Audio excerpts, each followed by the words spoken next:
तुम्हारे शहर का मौसम बड़ा सुहाना लगे, मैं एक शाम चुरा लूं अगर बुरा ना लगे। इन दिनों दिल्ली वालों से उनके मेहमान कुछ इसी अंदाज में बात कर रहे होंगे, लेकिन खैर मेहमानों की छोड़िए, आप अपनी बताइए।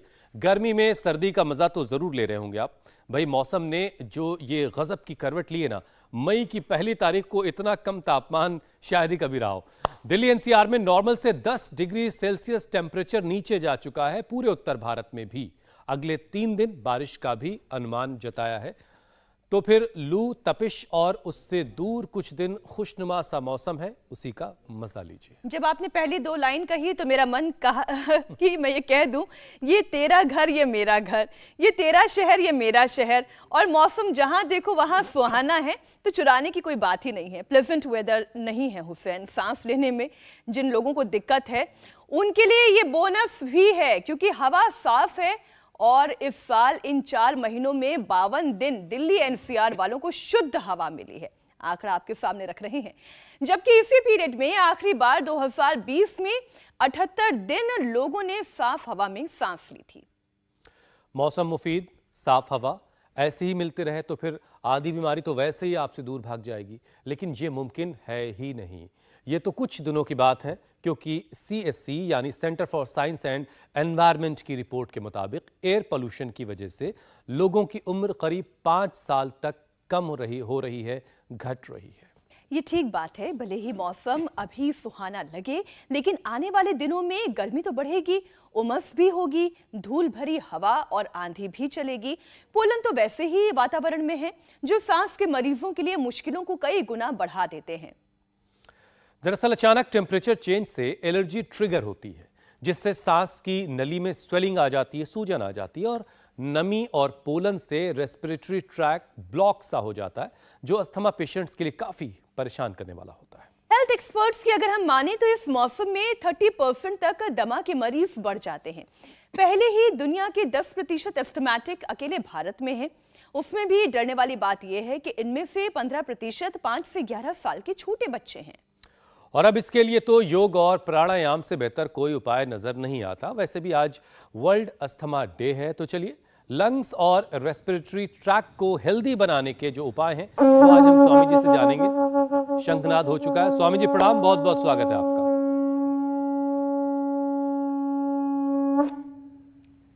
हमने शंखनाद से हुसैन भाई, मीनाक्षी बहन इसलिए शुरुआत की कि शंख बजाने से फेफड़ा बहुत मजबूत हो जाता है।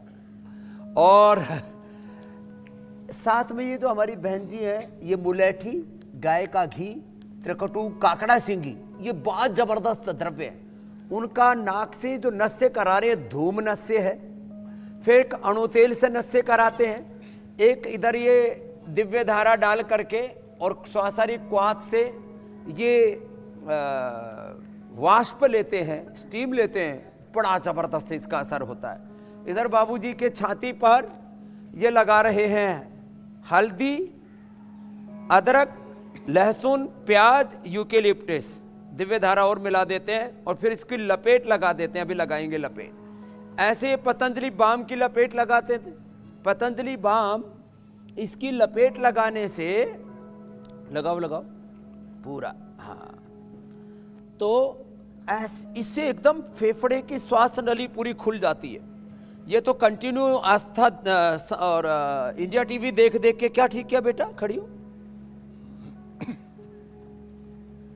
ओम स्वामी जी। हाँ, मुझे HLA B27 था। 2016 में PCOD की दवाइयाँ चली थी, जिससे मेरे 3 महीने के लिए पीरियड्स बंद हो गए अब थे। क्या हाल है? अब बढ़िया है। अब मैंने 25 किलो वजन भी कम किया है। 25 किलो? 95 में मिली थी। मेरे पास आपकी फोटो भी है आपके साथ। ये हम पूरा बोरी सब रखा होगा। अब PCOD ठीक कर ली, हाँ जी, पीरियड भी ठीक हो गए, साइटिका भी ठीक हो गया और वजन भी कम कर लिया, शटिका भी ठीक कर लिया। ये योग की महिमा ऐसी है, ये सारे कुछ ना कुछ यहाँ लाभ पा करके बैठे हैं। ये माताएं ऐसी चमक रही हैं। इसको भी फेफड़े में स्वेलिंग आ गई थी, इसकी तो माता की चांदी हो रखी है, बड़ी मस्त है। और ये हमारा शेखर जो है अमेरिका से अवतरित होकर के यज्ञ चिकित्सा का लाभ ले रहा है। इधर ये लंग बस्ती चल रही है, ये बड़ी जबरदस्त है लंग बस्ती भी। लंग बस्ती से फेफड़ा पूरा अच्छा हो जाता है। जो आप इधर देख रहे हो, गरम गरम तेल जो है वो फेफड़े के ऊपर डाला जा रहा है, इधर नस्से किया जा रहा है। नस्से अणु तेल से भी होता है, नस्से जो है वो सड़बिंदु तेल से भी होता है, नशे धूम से भी होता है, और सबसे बड़ी बात यह है, अब धूम मचा रखी हमने योग की। अब योग से क्या होता है वो सुनो। चलो हमने कहा कि शंख बजाओ, लंबे श्वास भरो। अब ऐसे जब लंबा श्वास भरते हैं तो 2400 किलोमीटर लंबा हमारे श्वास की नलिकाओं का पूरा ट्रैक है। यदि सारी श्वास की नलिकाओं को, जो एक पाइप की तरह बनी हुई है, उनको जब वैज्ञानिक यंत्रों से देखते हैं, मापते हैं, तो उनकी लंबाई 2400 किलोमीटर है। उस जब हम एक श्वास भरते हैं ऐसे, तो 5 लीटर ऑक्सीजन तक हम एक श्वास में ऑक्सीजन को इनहेल कर सकते हैं। पूरे दिन भर हम 11,000 लीटर हवा को इनहेल करते हैं, जिसमें करीब 2,600 लीटर तो ऑक्सीजन होती है। इसलिए हमने वृक्षारोपण का अभियान भी चलाया। जो पेड़ नहीं लगाओगे तो ऑक्सीजन कहाँ से पाओगे। तो हजारों रुपए की, रोज कम से कम 5 से 10 हजार रुपए की तो ऑक्सीजन ही हम वातावरण से ले लेते हैं। और ये खाली फेफड़ों तक नहीं रहती, पूरे सर्कुलेटरी ट्रैक में जाती है। और सर्कुलेटरी ट्रैक इतना बड़ा है हुसैन भाई कि पूरे धरती के 2 लपेटे लगा दे, इतना लंबा हमारा सर्कुलेटरी सिस्टम है। अब एक श्वास भरते हैं तो ये पूरे के पूरे ये जो तंत्र है, श्वसन तंत्र है, और पूरा जो हमारा परिवहन तंत्र है अंदर का, वो सर्कुलेटरी सिस्टम है, वो पूरा का पूरा हेल्दी हो जाता है ऐसे एक श्वास लेने से ही। या अस्थमा के रोगियों के लिए स्वामी जी आज इस पूरे सिस्टम को जो है हेल्दी बनाएंगे, एनर्जाइज हो जाते हैं। जी बिल्कुल। लेकिन स्वामी जी आज जरा एक बार फिर याद दिला दें कि आज चूंकि वर्ल्ड अस्थमा डे है, तो हमारा फोकस जो है वो अस्थमा पे रहेगा, और ऐसे लोग जो अस्थमेटिक हैं उनको कैसे क्योर किया जाए, उनको इस बीमारी से कैसे निजात दिलाई जाए, इस पर हम ज़्यादा आज फोकस करेंगे। स्वामी जी, कहा यह जाता है कि अस्थमा का जितनी जल्दी पता चल जाए, वैसे भी हर बीमारी के लिए कहा जाता है, बीमारी का के बारे में जितनी जल्दी पता चलेगा उतनी जल्दी उसका इलाज होगा और इलाज मुमकिन हो पाएगा। लेकिन इसके लक्षण अस्थमा के जो हैं वो नॉर्मल से खांसी ज़ुकाम की तरह ही होते हैं। तो ये पहचाना कैसे जाए कि जो नॉर्मल खांसी ज़ुकाम किसी को हुआ है या फिर अस्थमैटिक है मामला, ये कैसे समझा जाए? योगाभ्यास के साथ साथ बताइए। तो अंदर श्वास नली में जो मैं बता रहा था, ये जो 2400 किलोमीटर लंबी जो एक नली को जोड़ दिया जाए तो इतना लंबा चौड़ा है, इसमें सूजन आ जाती है। इसी को अस्थमा, दमा, ब्रोंकाइटिस बोलते हैं। श्वास नली में सूजन कब आती है? जब अंदर अलग अलग प्रकार के कोई भी इन्फ्लेमेशन, इन्फेक्शन बढ़ जाते हैं। कफ कोल्ड, आयुर्वेद की भाषा में बोले तो कफ बढ़ जाता है। अलग अलग तरह के म्यूकस टाइप कुछ ये चीज़ें हैं, ये बढ़ जाती है, क्योंकि जैसे ही कोई ख़राब चीज़ अंदर जाती है तो फेफड़ा रिएक्ट करता है। फेफड़े में कुछ ऐसे पंखे टाइप लगे होते हैं, उसको बाहर फेंकता है। कोई इन्फेक्शन हो जाता है तो उससे लड़ता है और उससे एक ये कफ टाइप, म्यूकस टाइप तैयार होता है, उसको बाहर धकेलता है। तब फेफड़ा कमज़ोर हो जाए तब वो चीज़ें अंदर जमा होने लगती हैं, फेफड़ों में सूजन आ जाता है। उस सूजन को दूर करने के लिए एक तो प्राणायाम करें जो अभी हम बता रहे हैं, इसके लिए नस्से करें, इसके लिए स्टीम लें, इसके लिए धूम नस्से लें, इसके लिए लंग बस्ती करें, इसके लिए लेप लपेट लगाएं जो हमने हल्दी, अदरक, लहसुन, प्याज और पतंजलि बाम से जो लगाएं। इसके लिए ताड़ासन करें, इसके लिए ये अभ्यास जो अभी हम बता रहे थे ये सारे अभ्यास करें। इसके लिए फिर यहाँ से उष्ट्रासन करें। इसके लिए ये भी करें कि थोड़े दिन के लिए घी, ठंडी चीज़ें और आइसक्रीम आदि, ये सब घी, आइसक्रीम, तली हुई चीज़ें, घी, चिकनाई बंद करनी पड़ेगी। थोड़े दिन जिनको ज़्यादा प्रॉब्लम हो जाए तो ये उष्ट्रासन बड़ा ज़बरदस्त है। इसके लिए अर्ध उष्ट्रासन बड़ा ज़बरदस्त है। जो इतना भी ना कर पाए, प्राणायाम तो सब भस्त्रिका, कपालभाति, अनुलोम विलोम करना ही है। चलो सब उल्टे लेट जाओ, ये बड़ा ज़बरदस्त है इसके लिए। और इसके लिए त्रिकटु सदियों सदियों से सीतोपलादी, और हमने इस साइंटिफिक रिसर्च के द्वारा स्वासारी पाउडर है, स्वासारी वटी है, स्वासारी गोल्ड है, ब्रोनकोम है, ये सब औषधियाँ भी देते हैं। ये स्वर्ण वसंत मालती या अब्रक भस्म सहस्रपुटी, इन सब का उपयोग करवाते हैं। जो बच्चे उनको स्वासारी प्रवाही दे देते हैं, ये भी बड़ा ज़बरदस्त स्वासारी क्वाथ पिला देते हैं। खाने पीने में जब बहुत ज़्यादा अस्थमा हो जाता है तो हम केवल खजूर खिलाते हैं। ये खजूर इसी के लिए रखा है, खजूर, फिर ये अनार, ये खजूर, ये अनार, पपीता और चना, बस यही खाने को देते हैं, बाकी सारी चीज़ें बंद कर देते हैं। जिनको स्टीरॉयड लेना पड़ रहा था, मेरे भाई हुसैन, मेरी बहन मीनाक्षी जी, हम उनका स्टीरॉयड तक छुड़वा देते हैं।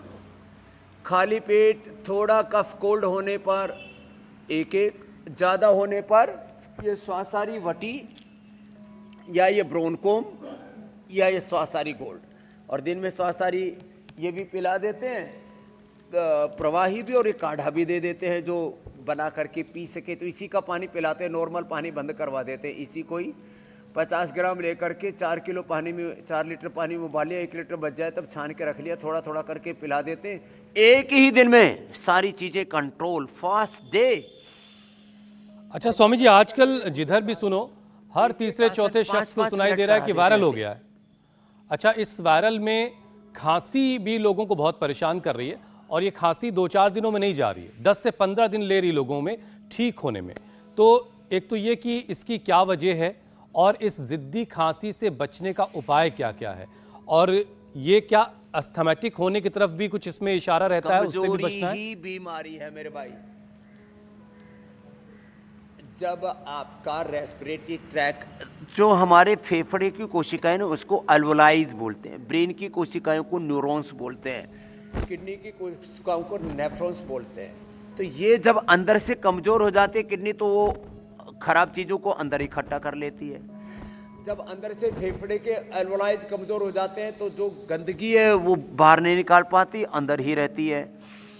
फिर ऐसे ही अलग अलग जगह जब कमज़ोरी आती है तो विकार इकट्ठे हो जाते हैं, तो फेफड़े कमज़ोर हो जाते हैं, उसी से खांसी होती है। वो रेस्पिरेटरी ट्रैक यहीं से शुरू हो जाता है, गले से ही।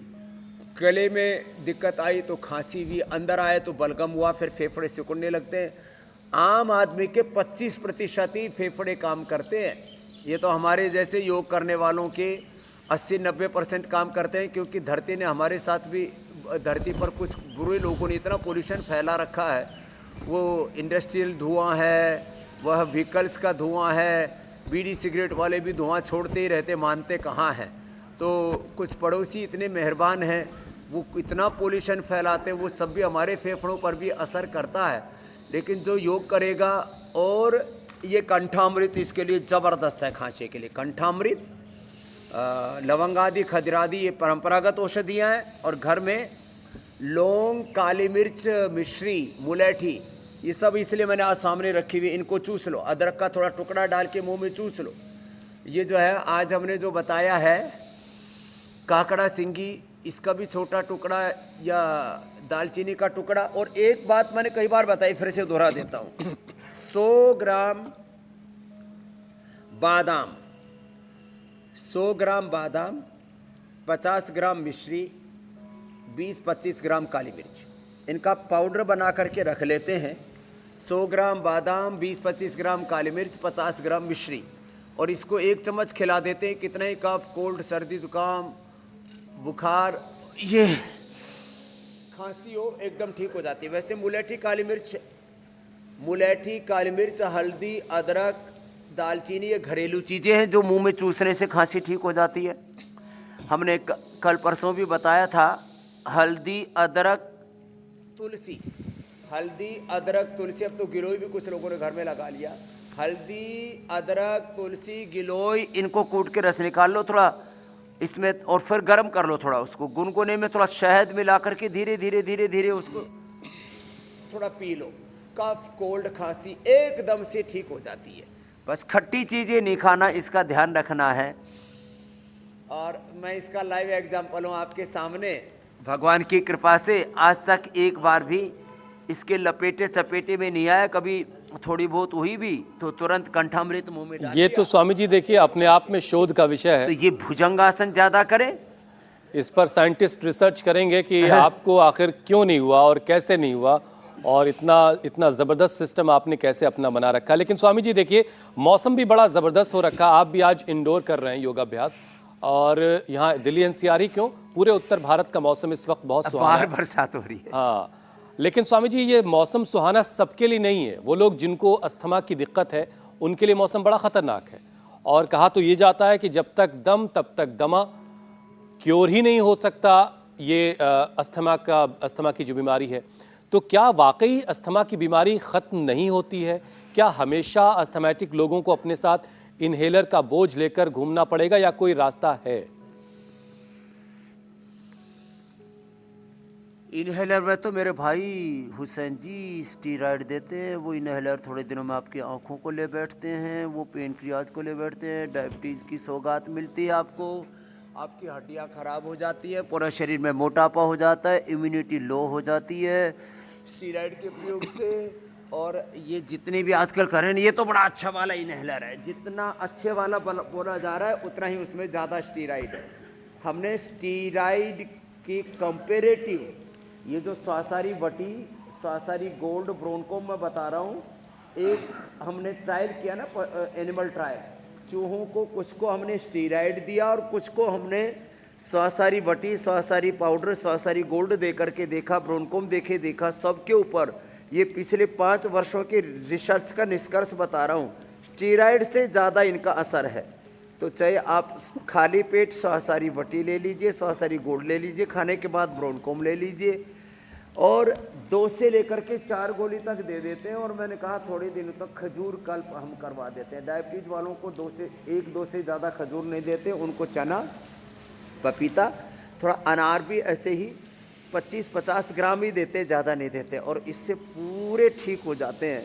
बाकी ये जो आसन अभी हम बता रहे हैं, ये सारे के सारे फेफड़े को स्वस्थ बनाने के लिए ये पूरा का पूरा योगाभ्यास का क्रम है। तो ताड़ासन, तिर्यक ताड़ासन, अर्ध चक्रासन, उष्ट्रासन, अर्ध उष्ट्रासन से लेकर के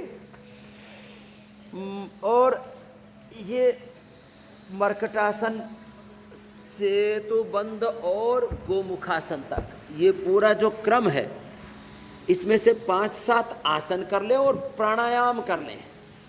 और स्टीरॉयड से छूटना चाहते हैं, वैसे इंस्टेंट राहत देने के लिए हमने नेचुरल स्टीरॉयड भी बना दिया है, इसी से ही, स्वासारी से, ब्रोनकोम से ही। बस अभी एक दिन विधिवत इंडिया टीवी पर लॉन्च कर देंगे उसको, अभी बना तो दिया है हमने। और सबसे अच्छा तो मैंने कहा ना, लंबा श्वास लेना सीखें।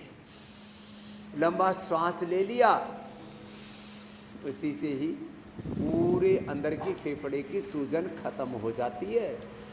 बस ठंडी चीज़ें, चिकनी चीज़ें, इनसे बचना। और थोड़ी हवाएं अभी चल रही हैं, तो इसमें थोड़ा सा मास्क लगा लिया करें, थोड़े कपड़ों का ध्यान रखें। ये तो अभी ये आपने सच कहा, ऐसा तो मैंने भी पिछले कई वर्षों में याद नहीं, या तो सावन में कभी कभी ऐसा होता था, या नवंबर में और फरवरी में ऐसा मौसम होता था जो आज हो रखा है। लेकिन ये सच में अस्थमा और आर्थराइटिस वालों के लिए बड़ा खतरनाक होता है। इसमें कफ बढ़ जाता है और वात बढ़ जाता है। अच्छा स्वामी जी देखिए, ये जो कूल वाला मौसम है ना, ये भी कितने दिनों का मेहमान है। बस कुछ दिनों के बाद फिर वही गर्मी चिलचिलाती हुई, लू के थपेड़े, है ना, धूल भरी आंधियाँ और गर्म हवा में उड़ने वाली धूल, ये सारी चीज़ें भी स्वामी जी अस्थमा के जो पेशेंट्स उनको बहुत परेशान करती हैं। तो जो लू वाला मौसम जो आने वाला, उसमें क्या क्या सावधानी बरतनी है? तो देखो, ये थपेड़े ऐसे ही पड़ते रहेंगे। संघर्षों, चुनौतियों के बीच में, आंधी तूफान के बीच में ही ज़िंदगी को जीना है। ज़िंदगी संग्राम है, जीना इसे पड़ेगा, लड़ना इसे पड़ेगा, और जो लड़ नहीं सकेगा वो जिंदा नहीं बचेगा। एक तो गोमुखासन ऐसे कर लें, और शेष कुछ भी ना कर पाएँ तो खाली ये हमने 2 अभ्यास बताए थे, एक तो ये, दूसरा ऐसे, इसको कर ले, फिर जो कर सके बैठे बैठे ऐसे कर ले, जो ऐसे भी ना कर सके ऐसे कर ले, जो ऐसे भी ना कर सके तो अपना लंबे श्वास भरें, जो बैठ भी ना सके लेटे लेटे ही ऐसे। सभी प्रकार की प्रतिकूलताओं के बीच में हमें योग से रास्ता मिलेगा, रास्ता खुलेगा, सारे रोग, सारे जीवन के संकट कटेंगे। और प्राणायाम कभी नहीं छोड़ना, सबसे बड़ी भूमिका है कफ, कोल्ड, अस्थमा, दमा, सार्कोडाइसिस, लंग फाइब्रोसिस, एक इसकी लंबी श्रृंखला, एक एक बीमारी की एक फैमिली होती है। अस्थमा माने एक कहने को एक नाम है दमा, लेकिन इसमें अंदर सूजन आ जाए तो ब्रोंकाइटिस, फिर अंदर शरीर में गठाने जैसी हो जाती है, जो है बहुत कफ की लेयर एक ऐसे लपेट देती है रिबन की तरह ना, प्लास्टिक की ट्यूब की तरह फेफड़े को चारों तरफ से। लंग फाइब्रोसिस, सार्कोडाइसिस, अंदर से फेफड़े लोथड़े की तरह हो जाते हैं, फिर बोलते हैं इसका तो लंग ही चेंज करना पड़ेगा। नहीं, आराम आराम से भस्त्रिका करें, 10 से 20 मिनट तक करवाते हैं मेरे भाई हम, और जिनके 80-90% तक फेफड़े खराब हो गए थे कफ, कोल्ड, श्वास, दमा, अस्थमा, ब्रोंकाइटिस, लंग फाइब्रोसिस, सार्कोडाइसिस से, उनको हमने ठीक किया। 10 से 20 मिनट भस्त्रिका, आधा घंटे तक कपालभाति ऐसे ही, और आधा 1 घंटे तक अनुलोम विलोम करा करके जो मरणासन रोगी थे, जो ऑक्सीजन पर डिपेंडेंट थे, उनकी ऑक्सीजन हमने छुड़ाई है हुसैन भाई। इतना ज़बरदस्त है ये भस्त्रिका, कपालभाति, अनुलोम विलोम, प्राणायाम। और किसी का अंदर से गला बार बार खराब होता है, गले की इम्यूनिटी कमज़ोर होती है, तो इम्यूनोग्रिड तो सभी में लाभ करती है। इसमें ये ब्रोंकोम हम चुसवा देते हैं। सामान्य खांसी तो कंठामृत से दूर हो जाती है, कंठामृत, लवंग आदि, खदरादि, हल्दी और अदरक, काली मिर्च, इनको चूसने से, लौंग आदि को। लेकिन जब ज़्यादा खांसी हो जाती है इसको चुसवाते और उज्जाई भी करवाते हैं, वो भी ज़रूरी है। श्वास को ऐसे भरना आवाज़ के साथ, फिर होल्ड करके रखना 10-20 सेकेंड।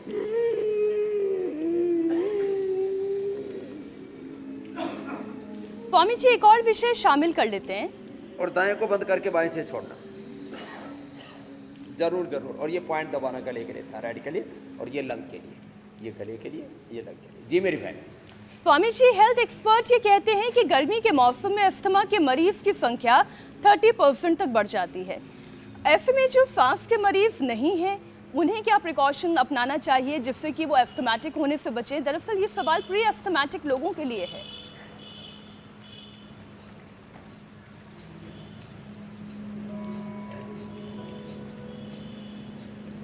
हाँ, तो ये दोनों ही काम करता है योग।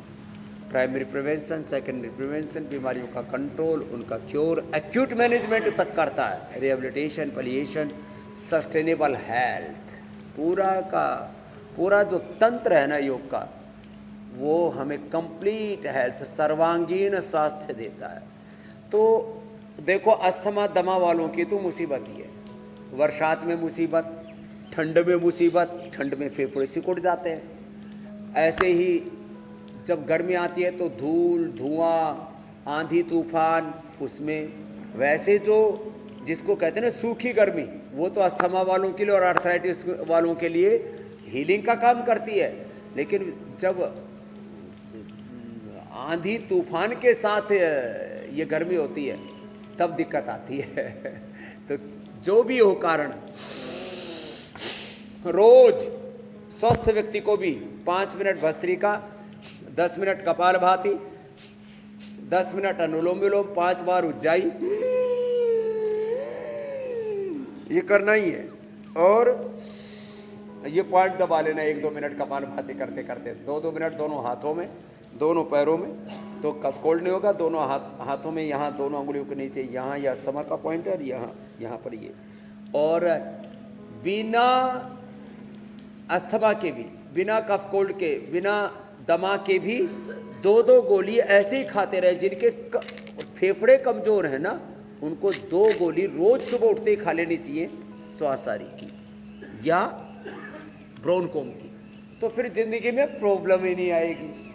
जिनके फेफड़े कमजोर हैं वो स्वासारी खा लें, जिनके हार्ट कमजोर हैं वो हृदय अमृत खा लें, लीवर कमजोर है तो उठते ही 2 गोली लिवोग्रिड की खा लें, किडनी कमजोर है, जेनेटिकली किडनी वीक होती है, जैसे वो बहन बता रही, एक भाई बता रहा था, genetic asthma, genetic sugar, genetic BP, तो जेनेटिक जिनको लीवर कमजोर है लिवोग्रिड, जेनेटिक जिनको पेनक्रियाज कमजोर है पेनकोग्रिड या मधुनाशिनी या मधुग्रिड, और जिनका जेनेटिकली किडनी वीक है रीनोग्रिड। तो ये योग में आयुर्वेद में वो ताकत है। एलोपैथी के कोई स्वस्थ व्यक्ति दवा नहीं ले सकता, आयुर्वेद की दवा ये स्वस्थ से स्वास्थ्य रक्षणम आतुरस्य रोग प्रशमनम चाहे मेरे भाई हुसैन जी, ये आयुर्वेद की ताकत है। स्वामी जी अच्छा देखिए, स्टडी ये भी बता रही कि दुनिया के 10% अस्थमा के जो मरीज़ हैं वो अकेले हमारे देश हिंदुस्तान में भारत में हैं, और इसमें भी 15% जो हैं वो 5 से 11 साल के छोटे बच्चे हैं, और बहुत सारे बच्चे ऐसे हैं स्वामी जी जो पैदाइशी जो हैं अस्थमैटिक होते हैं। अब पेरेंट्स के लिए बड़ी दिक्कत होती है, माता पिता के लिए, जो बच्चे बिल्कुल नवजात हैं, छोटे से हैं, उनके साथ ऐसा क्या किया जाए कि उनका अस्थमा बढ़े ना, बल्कि जैसे जैसे उम्र बढ़े वो नॉन अस्थमैटिक हो जाए। तो बच्चों को ऐसा करना है कि एक तो बच्चों को दौड़ाओ। आजकल चिलचिले पिलपिले थुलथुले चुलबुले बच्चे हो रखे, बच्चों को दौड़ा। हम छोटे बच्चे थे आज दौड़ा करते थे धूल भरी आंधियों के बीच में, इसलिए आंधी तूफान हमारा कुछ नहीं बिगाड़ता। आंधी वर्षा तूफानों में कभी नहीं भय खाए, जब हो संकट देश धर्म पर अपना फर्ज निभाए, प्राण भले ही जाए सतपथ से योग पथ से न पीछे हटना है। तो देखो छोटे बच्चों को जिनको कफ कोल्ड अस्थमा है तो उनको पैदा होते ही क्या करें, 10 ग्राम स्वासारी, 10 ग्राम सितोपलादी, 10 ग्राम त्रिकटु, ये सारी चीज़ें रखी हुई, उसमें 1-1 ग्राम या अभ्रक भस्म, सहस्रपुटी और ये स्वर्ण वसंत मालती रस मिला दें, और बच्चों को चने के दाल के बराबर, बड़े होने पर चने के बराबर, फिर और बड़ा होने पर 1 ग्राम, फिर तो 2-2 ग्राम तक हम देते हैं स्वासारी, त्रिकुटा, सितोपलादी, स्वर्ण वसंत मालती अभ्रक भस्म के साथ। फिर दूध में थोड़ा सा हल्दी दिया करें, छोटे बच्चे को भी दूध में आधा ग्राम, बड़े बच्चे को 1 ग्राम, और जो बड़े बच्चे तो आधी चम्मच 1 चम्मच डाल सकते हैं। दूध में हल्दी, फिर ये गुड़ वाला च्यवनप्राश और ये च्यवनप्राश, ये परम औषधियाँ हैं, ये दिया करें। च्यवनप्राश ये खाली च्यवन ऋषि बूढ़े इससे जवान नहीं हुए थे, कोई भी जिसके फेफड़े बूढ़े हो गए, जवानों के बूढ़े हो गए, उनका भी फेफड़ा अच्छा कर देगा। तो दूध में हल्दी, शिलाजी, च्यवनप्राश, जैसे जैसे बच्चों की उम्र बढ़ती जाती है, फिर बड़े हो गए बच्चे तो फिर उनको जो है ये स्वासारी प्रवाही भी पिला दें। तो बच्चों को फिर ये फेफड़े कमज़ोर होंगे तो ही कफ कोल्ड अस्थमा होगा। कमजोरी का नाम ही बीमारी है।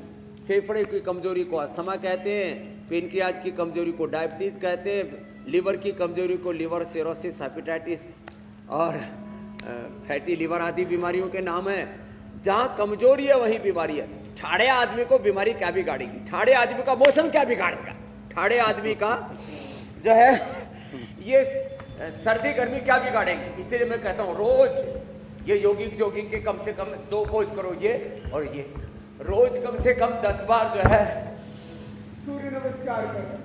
तो बलम उपास्व नयम आत्मा बल ही लेने लगे। कमजोर को भाई सर्दी गर्मी मौसम भी नहीं जीने देगा, कमजोर को ना दिखने वाले जीव बैक्टीरिया वायरस फंगस भी नहीं जीने देंगे, कमजोर को ये रोग भी नहीं जीने देंगे, पड़ोसी भी नहीं जीने देंगे। कमजोर का कोई याद नहीं है, सबको ताकतवर चाहिए। तो अपने पूरे शरीर को ताकतवर बनाने के लिए रोज सूर्य नमस्कार करो, रोज ये दंड लगाओ, देखो ऐसे ये रोज दंड लगाओ ऐसे, और जो पूरी लगा सके वो तो ऐसे लगाओ, ऐसे ऐसे। अब ऐसे लगाने के लिए तो ताकत ज्यादा ही चाहिए कुछ।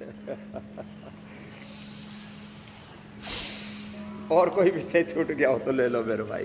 स्वामी जी बल बढ़ाओ, रोग मिटाओ, सारे दुश्मन भगाओ। ये चौंका रहा है, एक स्टडी ये कह रही है कि अस्थमा जो है वो हड्डियों को भी कमजोर कर रहा है। ये अस्थमे का हड्डियों की सेहत से क्या कनेक्शन है, जरा ये समझाइए, और फिर हड्डियों को कैसे मजबूत रखा जाए, जरा ये भी बता दीजिए।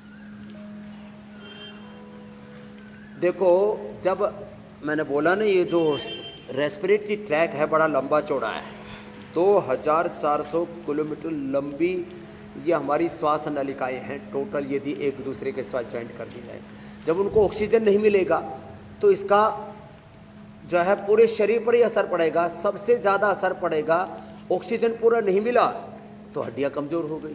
पूरे शरीर को ऑक्सीजन नहीं मिलेगा, पूरे शरीर को सर्कुलेटरी सिस्टम कमज़ोर हो जाएगा, पूरे शरीर को कैल्शियम पूरा नहीं मिलेगा, ऑक्सीजन पूरा नहीं मिलेगा, फास्फोरस पूरा नहीं मिलेगा, हड्डियों को पोषण पूरा नहीं मिलेगा, हड्डियों के बीच में जो प्रोटीन है से बने हुए कार्टिलेज, उनको ऑक्सीजन पूरा नहीं मिलेगा तो कार्टिलेज घिसने लगेंगे, हड्डियां कमजोर हो जाएंगी, हार्ट और ब्रेन कमजोर हो जाएगा। इसलिए ऑक्सीजन कम मिलने के कारण से कॉम्प्लिकेशंस है। जी मेरे भाई। स्वामी जी, एक समाचार, एक बड़ी खबर आ रही है, जरा वो दर्शकों को बता दें। दिल्ली से ये बड़ी खबर है, तिहाड़ जेल में हुए गैंगवॉर में गैंगस्टर टिल्लू ताजपुरिया की हत्या हो गई है। टिल्लू ताजपुरिया पर लोहे की रॉड से योगेश टुंडा और उसके साथियों ने हमला बोल दिया था। दिल्ली के डीडीयू यानी दीनदयाल अस्पताल में टिल्लू ताजपुरिया को ले जाया गया था, जहां उसे मृत घोषित कर दिया गया है। तो टिल्लू ताजपुरिया पर गैंगवॉर के दौरान हमला हुआ, योगेश टुंडा और उसके साथियों ने हमला किया था, जिसमें टिल्लू ताजपुरिया की मौत की खबर आ रही। डीडीयू अस्पताल में उसे ले जाया गया, जहां पर उसे मृत घोषित कर दिया गया है। तिहाड़ जेल के अंदर टिल्लू ताजपुरिया कैद था, बंद था, और उसके अंदर गैंगवॉर के हुई, जिसमें योगेश टुंडा और उसके साथियों ने टिल्लू पर हमला किया था, जिसमें टिल्लू के मौत की खबर आ रही है। तो कुछ इंसाफ जो है कुदरत खुद ब खुद लगा कर रही है। कैदियों को योग कराना चाहिए, आपस में लड़ाई झगड़ा नहीं करेंगे। ये अच्छा रास्ता। मैंने भी तिहाड़ जेल में बहुत दिन हो गए, कई दिनों से मेरे पास निमंत्रण आ रखा था तो पहले मैंने भी कई बार तिहाड़ जेल में कराया, तो कई ज़्यादा दिन हो गए, तब दोबारा जाना पड़ेगा। तो ये लड़ाई झगड़ा आपस में बंद कर देंगे। वैसे तो कहीं पर भी लड़ाई झगड़ा ठीक नहीं, जेल हो या जेल से बाहर हो। कोई ये जो लड़ाई झगड़ा आदमी कब करता है, जब वो योग से, अपने स्वरूप से, अपनी निजता से हट जाता है।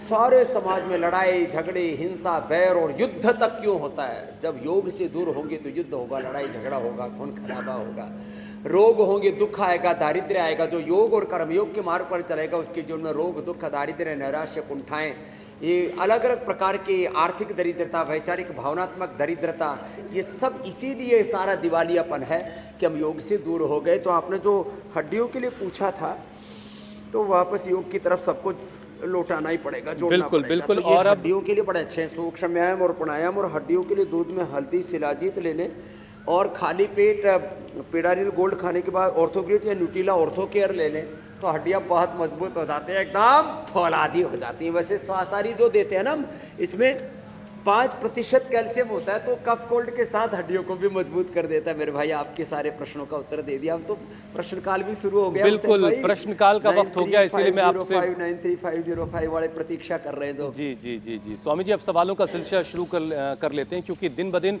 सवालों की गिनती बढ़ती चली जा रही है। हमारे लिए शामिल करना मुश्किल होता जा रहा है, लेकिन वक्त की कमी की वजह से बहुत सारे लोग थोड़ा सा निराश होंगे, लेकिन हमारी कोशिश रहती है कि ज़्यादा से ज़्यादा सवालों को शामिल करें। और पहला सवाल हम ले रहे हैं वडोदरा से, दीपा का है। मेरा सवाल ये है, मेरी बेटी लंदन में रहती है और बहुत ठंड के कारण उसकी उंगलियां सफ़ेद हो जाती है, तो आप कोई इलाज बताएं। अरे राम राम। ये दीपा जी, आपकी बेटी का पूरा अंदर का योग से दीपक जल जाएगा। एक तो उनको योग करने के लिए बोलिए, और कफ कोल्ड अस्थमा वालों का मैंने वही बोला ना, ऑक्सीजन सप्लाई कम होता है तो उंगलियां ठंडी पड़ जाती हैं, उनके हाथ पैर ठंडे रहते हैं, तो उसको शिलाजीत भेज दीजिए। ये शिलाजीत की गोलियां भी हैं, और शिलाजीत अश्वशिला, शिलाजीत लिक्विड भी है, किसी भी रूप में शिलाजीत रसायन। तो ऐसे दूध में हल्दी शिलाजीत लेने से, और ये जो कर्क्यूमिन गोल्ड है ना, ये भी इसके लिए, शिला तुलसी भी अच्छा है वैसे तो ये कर्क्यूमिन गोल्ड जो है, ये एक एक गोली खाती रहेगी आपकी बेटी, तो उसकी ये जो हड्डियों के अंदर जो पूरा सफ़ेद अंदर दिक्कत है, मांसपेशियों में दिक्कत है, और हाथ जो सफ़ेद पड़ जाते हैं, उसका कारण यही है क्योंकि ऑक्सीजन सप्लाई कम होगी है। तो इससे ऑक्सीजन सप्लाई भी बढ़ जाएगी और उसकी इम्यूनिटी भी अच्छी हो जाएगी। तो करक्यूमिन गोल्ड और शिलाजीत भेज दीजिए, आपकी बेटी अच्छी हो जाएगी। दीपा जी अगला प्रश्न आप ले लीजिए। और वो अब सूक्ष्म देखते हैं एवं स्वामी जी प्राणायाम दिल्ली से, ये हाथों के पैरों। दिल्ली से दिवांशु क्या कह रहे हैं, उनको सुनते हैं।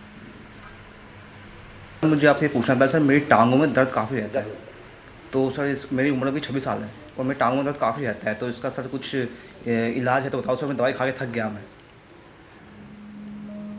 तो दिव्यांशु जी, छोटी उम्र में टांगों में दर्द के 2-3 कारण हैं। एक तो विटामिन B12 की कमी होने से, तो अब तो एक तो न्यूट्रेला डेली एक्टिव या न्यूट्रेला B12 ले लीजिए, या सहजने का पानी पी लीजिए, ये होम रेमेडी है। या थोड़ी दिन एलोवेरा गिलोय भी पी लीजिए, उससे भी दर्द दूर हो जाएगा। थोड़े दिन आप अश्वशिला ले लीजिए, अश्वशिला भी जो है ये भी दर्द को दूर करने में अच्छी मदद करता है। अंदर से सर्कुलेटरी सिस्टम, अंदर की हड्डियाँ मांसपेशियाँ बहुत अच्छी हो जाएंगी आपकी। और प्राणायाम पूरा जरूर करें। दही छाछ नींबू चाट टमाटर खट्टी चीज़ें ना खाएं। जंक फूड फास्ट फूड ये कतई नहीं खाना है। थोड़ी दिन इसको बंद कर देंगे तो दिव्यांशी जी पूरे अच्छे हो जाएंगे, सारी हड्डियाँ आपकी एकदम फौलादी हो जाएगी। अगला प्रश्न आप ले लीजिए। स्वामी जी देखिए, भारत के किसी हिस्से का कोई अश्वगंधा भी हमसे खाना शिकायत चाहिए। नहीं कर सकता। अब अगला सवाल हमने पश्चिम बंगाल से लिया, पहला गुजरात से, फिर दिल्ली से, अब पश्चिम बंगाल से अगला सवाल है और ये सवाल औंद्रिला का है। सुनिए वो क्या कह रहे हैं। मेरे गर्दन, कमर और पीठ में बहुत ज़्यादा दर्द रहता है और जकड़न भी बहुत रहती है। मेरे पैरों के तलवों में भी 4 कॉर्न्स हैं जिसकी वजह से चलने में दिक्कत होती है, तो इसका कोई उपाय बताएं। तो मेरी बहन, आपके लिए उपाय ये है कि एक तो मकरासन से शुरू करके, जो हमने बताया था शुरू से ही, मकरासन, भुजंगासन, शलभासन, मरकटासन करना। साथ में खाली पेट पिनानिल गोल्ड खाने के बाद ऑर्थोग्रीट, त्रयोदशांग गुग्गल और अश्वगंधा, ये आपके लिए औषधियाँ हैं। इससे सारे शरीर के दर्दें आपकी अच्छी हो जाएंगी।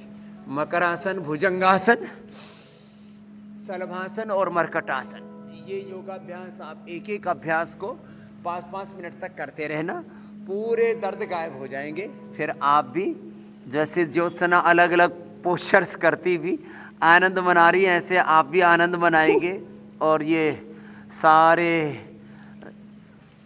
अच्छा दर्द मर्ज गायब हो जाएंगे। अगला प्रश्न आप ले लीजिए। स्वामी जी अगला सवाल जो है वो भोपाल के राजू भाई साहब का है। राजू जी तैयार हो जाइए अपने सवाल का जवाब सुनने के लिए। मुझे खाना खाने में चेस्ट में दर्द होता है, आहार नली सिकुड़ गई है जिस कारण पीठ में और सीने में दर्द होता है। कृपया इलाज बताने का कष्ट करें। हाँ, तो आहार देखो, राजू जी का तो आहार नली सिकुड़ गई, श्वास नली सिकुड़ती है तो अस्थमा, आहार नली सिकुड़ती है तो फिर ब्रोन जो है कोलाइटिस, फिर कॉन्स्टिपेशन, फिर इंडाइजेशन, फिर पेट में दर्द और कई तरह की दिक्कतें होती हैं। तो अंदर की सूजन को ख़त्म करने के लिए सर्वकल्प क्वाथ बेस्ट है। जैसे फेफड़ों की सूजन के लिए श्वासारी है, तो ऐसे जिनको पेट के अंदर सूजन आती है उसके लिए हम सर्वकल्प काढ़ा देते हैं। एक तो ये पिए, और जो थोड़ी देर पहले मैं बता रहा था, लीवोग्रिट और लीवामृत। लीवोग्रिट खाली पेट खाने के बाद लीवामृत ले लें, और ये पॉइंट थोड़ा दबा लें ऐसे। मिट्टी पट्टी भी पेट के ऊपर रख सकते हैं। सुबह सुबह खाली पेट अनार खाएं। ये जो अनार है ये एक साथ फेफड़ों के लिए बहुत अच्छा है, पेट के लिए बहुत अच्छा है, हार्ट वो पूरे सर्कुलेटरी तंत्र के लिए बहुत अच्छा है, हीमोग्लोबिन बढ़ाने के लिए अच्छा है। और जो ऊंचा नीचा हो जाता है, थोड़ा मौसम में पेट गड़बड़ हो जाता है, तो उसके लिए भी बहुत अच्छा रहता है। तो ज़्यादा ही सूजन बढ़ जाए तो पुनर्नवा का ही काढ़ा केवल कुछ दिन तक पिला देते हैं। पुनर्नवा, डीमंडूर भी दे देते हैं, और पुनर्गिट एक नई औषधि में हमने बना दिया। तो पेट में अब आंतों में कोई सूजन रह ही नहीं सकती। ये अंदर का इन्फ्लेमेशन है, जो बस ठीक है स्वामी तक घी तला ये सब ना खाएं, थोड़ा अनार, पपीता, सेब, अंकुरित आदि ज़्यादा खाएं। अब जल्दी से एक और सवाल ले लेते हैं। हरियाणा से दीक्षा का सवाल है ये। सुबह उठते ही मुझे उल्टी आने का मन होता है और खाना खाते ही मुझे वॉमिटिंग हो जाती है। दवाइयाँ एलोपैथी और आयुर्वेदिक भी खाई हैं, फिर भी कोई असर नहीं हुआ है। तो दीक्षा जी, एक तो आपको योग की दीक्षा दे देते हैं। आप आराम आराम से भस्त्रिका, कपालभाति। और आसनों में 2 ही आसन, मंडूकासन और पवन मुक्तासन, ये 2 करना। और ये अनार जो बताया था ना, ये अनार वोमिटिंग के लिए सबसे अच्छी औषधि है। अनार थोड़ा थोड़ा मुंह में दाना डालें, आदि 1-1 चम्मच मुंह में डाल के थोड़ा धीरे धीरे चूस लें। पहले ही दिन से अनार में थोड़ा सा सेंधा नमक, थोड़ी सी मामूली सी काली मिर्च, ज़्यादा नहीं, ये थोड़ा सा डाल करके और धीरे धीरे चूस लें। अनार को चूस करके उसका जो फाइबर है उसको थूक भी सकते हो, और ज़्यादा चबाएं तो वह भी पेट के लिए अच्छा होता है। तो वोमिटिंग की समस्या कतई नहीं रहेगी। खाली पेट लिवोग्रिट ले लेना या एसिडोग्रिट है उसका सेवन कर लेना। आयुर्वेद की ट्रेडिशनल औषधियों में आरोग्य वर्धनी वटी आती है, उसको भी सेवन करने से ये दरअसल पाचन, खराब पाचन के कारण से वोमिटिंग होती है। पित्त बढ़ने से वोमिटिंग होती है। तो ज़्यादा ही पित्त बढ़ा हुआ तो सुबह एक बार कुंजर कर लिया करो। और फिर पित्त ना बढ़े इसके लिए लौकी का जूस और व्हीट ग्रास और एलोवेरा फ्रेश इतने ज़बरदस्त होते हैं, पित्त का प्रशमन हो जाता है। नहीं तो कामदूधा रस और मुक्ता शुक्ति मोती पिष्टी बराबर मात्रा में मिला के शहद के साथ चाट लो। मोती पिष्टी तो चाटते ही वोमिटिंग दूर हो जाती है। तो दीक्षा का भी प्रश्न का उत्तर दे दिया। स्वामी जी अब समय कह रहा है कि बस सवाल बहुत हुए, अब कार्यक्रम के अगले पड़ाव की तरफ चलते हैं। अस्थमा के मरीजों के लिए बहुत सारे उपाय आपने बताया, योगाभ्यास आपने बताया। अब ज़रा ये बताइए कि पाक शास्त्र में क्या है आपके पास खास जो अस्थमैटिक लोगों के लिए किसी रामबाण चीज़ से कम नहीं होगा। चलो पाक शास्त्र का पिटारी की तरफ उसकी तैयारी करें आप, तब तक मैं कल के कार्यक्रम के बारे में दर्शकों को बता देता हूँ। यंगस्टर्स में बढ़ा स्ट्रेस और डिप्रेशन, किसकी गलती से बढ़ी मेंटल प्रॉब्लम, खराब सेहत, मन में उदासी, कैसे लौटेगी जीवन में खुशी, योग के साथ साथ हैप्पीनेस थेरेपी, 100 तरह की टेंशन से मिलेगी मुक्ति। बताएंगे ये सब कैसे होगा। स्वामी रामदेव सुबह 7:56 से पहले ही इंडिया टीवी लगा लीजिएगा, अपनी मैट रेडी कर लीजिएगा और सवाल जैसे आप भेज रहे हैं वैसे सवाल अपने हम तक पहुंचाते रहिए। तो स्वामी जी आज क्या बन रहा है? तो आज हमने देखो जीरा लिया, थोड़ा उसमें हमने सौंठ डाल दी, थोड़ा तुलसी के पत्र, और देखो इसको डालते ही एकदम तूफान सा आता है। और ये जब और इसमें डाला थोड़ा सा हींग डाला। सारी चीज़ों को डाल करके मैंने ये हींग और ये तुलसी, ये जीरा और ये अदरक, और इनको डाल करके एक ऐसे घोट लिया और घुटाई करके, ये पेट के लिए इतना ज़बरदस्त रामबाण है। ये छोटे छोटे नुस्खे पहले सब जाना करते थे, वक्त के साथ ज़माना भूल गया। इंडिया टीवी पर उसी के हम याद दिला रहे हैं कि आओ वापस प्रकृति को, संस्कृति को अपनाओ। तो ये तो बहुत ही ज़बरदस्त चीज़ है। ये शुंठी चूर्ण पहले सैकड़ों रोगों में प्रयोग किया करते थे हमारे यहाँ पर। और रात को पानी में भिगो दिया करें, रात को पानी में भिगो करके, और जब सुबह इसको ऐसे ये एकदम गीली गीली हो जाती है ये अंजीर, जब इसको सुबह सुबह खाली पेट आप खाएंगे ऐसे, तो ये भी पेट के लिए रामबाण काम करती है। गर्मी है इसलिए सारे ड्राई फ्रूट्स भी रात को भिगो करके खा सकते हैं। पेट के लिए मुनक्का और अंजीर सबसे अच्छा होता है। बाकी अंकुरित खाने से फिर पाचन तंत्र का भी कोई रोग नहीं होता, और पाचन तंत्र अच्छा होगा तो श्वसन तंत्र और प्रतिरक्षा तंत्र भी मजबूत होगा। मेरे भाई हुसैन जी, तो आज की रेसिपी पेट के लिए बहुत ही ज़बरदस्त है। जो इसको पिएगा उसका पेट रहेगा टनाटन, लाइफ में पूरा दनादन चलेगा। स्वामी जी अब आपसे अनुमति लेने का वक्त है, बहुत बहुत शुक्रिया। धन्यवाद। इंडिया टीवी हर वक्त हर जगह डाउनलोड करने के लिए सर्च करें India TV news Google play store या ऐप स्टोर पर।